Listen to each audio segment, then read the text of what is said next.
Сәлем балақай. Видеодан бізбен бірге 3 заттың ішіндегі артық затты тап. Онда кеттік. Балақай, бұл жерде қайсы артық? Әрине, жылқы. Қане балақай, ойлан. Бұл жерде қайсы артық? Сен білесің. Өрмекші. Қане балақай, ойлан. Дұрыс, қой. Ары қарай жалғастыр. Дұрыс, шабдалы. Дұрыс балақай, жылан.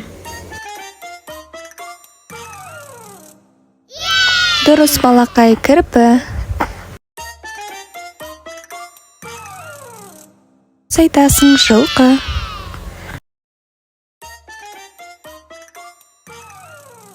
Дұрысы, лимон. Әрине,